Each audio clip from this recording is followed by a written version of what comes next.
2025 жылға жоспар құрып үлгердіңіз бе? Оны қағазға жазбас бұрын, мына ережелерді біліп алғаныңыз жөн дейді Елена Блиновская.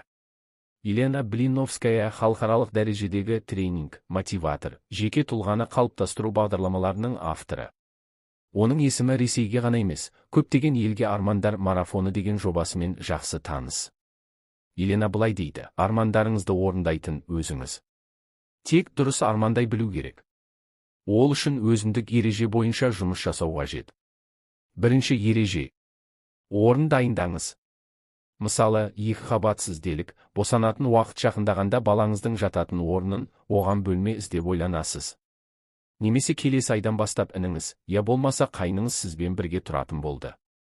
Ең алдымен оған бөлме дайындайсыз. Сол сияқты жаңа тоңазытқыш сатып алардан бұрын қажетсіз заттарды шығарып, орын босатасыз. Үйіңізге келер жаңа адамға ғана емес, жаңа заттарға да алдын ала орын дайындау бірінші ереже. Ол үшін үйіңіздің барлық бөлмесін, балкон мен гаражды да мерзімі өткен, пайдаланылмайтын, жарамсыз, бұзылған, сынған, тозығы жеткен заттардан тазартыңыз. Бір сөзбен айтқанда бекерге орын алып тұрған заттарды шығарып тастаңыз. Айналаңызды қажетсіз заттардан тазалау өте маңызды. Сондықтан алғашқы қадамды тазалаудан бастау керек. Бірінші ережені орындауға 3 күн уақыт арнаңыз. Екінші ереже.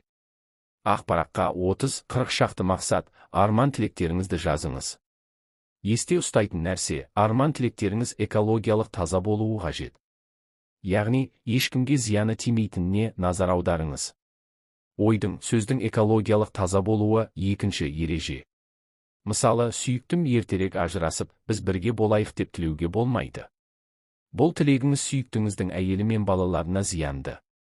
Сондықтан да мұндай тілектер экологиялық лас боп саналады. Қағазға тізіп жазған арман тілектеріңізді саралап, 2025 жылы орындалса екен дейтін негізгі 10 мақсатты қалдырыңыз. Үшінші ереже. Арман тілектеріңіз тек өзіңіз туралы болуы керек.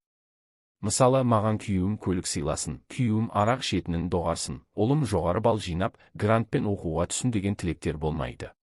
Дәл осы тілектерді өзіңізбен байланыстырып өзгертіңіз. Мәселен, менің қаржылық жағдайым жақсарсын, мен молшылықта өмір сүрейін, өмірім тыныштық пен сүйіспеншілікке толсын. Сонымен есте ұстаңыз, тілектің өзіңізге арналып жазылуы үшінші ереже. Төртінші ереже. Арман тілек шынайы әрі өзіңізге шақ болғаны дұрыс. Шынайылық төртінші ереже. Яғни, жазған арманыңызға ең алдымен өзіңіз сенуіңіз керек. Нақты айтқанда, арман тілек қиял ғажайып ертегілерге ұқсап кетпегенін қадағалаңыз. Мысалы, Брэд Питтке тұрмысқа шыққым келеді. Екінші ереже бойынша бұның ешкімге зияны жоқ, оның қазір басы бос. Алайда сіз Брэд Питтпен бірге тұра аласыз ба? Тіліңіз, дініңіз бен өмірлік салттарыңыздың бәрі бөлек адаммен жарасым табатыныңызға сенімдісіз бе? Жалпы Брэд Питт сізге қажет пе? Жақсылап ойланыңыз. Тілектеріңіз шынайы болсын, және ең бірінші ол тілегіңіз сізге жайлы болуы қажет. Бесінші ереже. Келесі ереже, тілектердің орындалуына рұқсат беру. Ол үшін тілегіңізді қоршаған қорқыныш қорғанынан шығаруыңыз керек.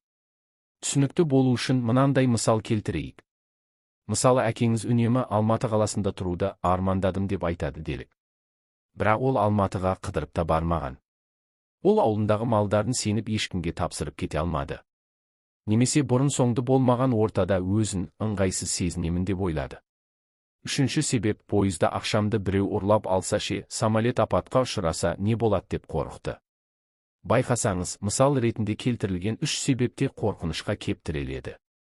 Есте ұстаңыз, қорқынышпен қапталған арман тілегі орындалмайды. Қорқыныштардан азат етіп, арман тілекті босатып жіберіңіз. Міне, бұл арман тілектің орындалуына рұқсат беруді білдіреді.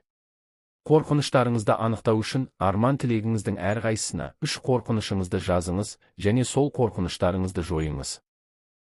Алтыншы ереже, арман тілектің орындалып қойғанын сезіну.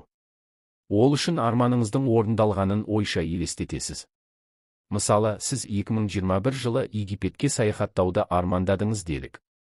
Египетте жүргеніңізді жан тәніңізбен сезініп елестетуіңіз қажет. Египеттегі ыстық ауа райын, айналаңыздағы пирамидалар мен ыстық құмды сезініңіз. Бойына қаншама ғасырдың тарихын тұндырған пирамидаларды ұстаған кездегі сезіміңіз қандай? Я болмаса Турцияға саяхаттау. Теңіздің жағасы, бір-бірін қуалаған толқындарды, теңіздің иісін сезініңіз.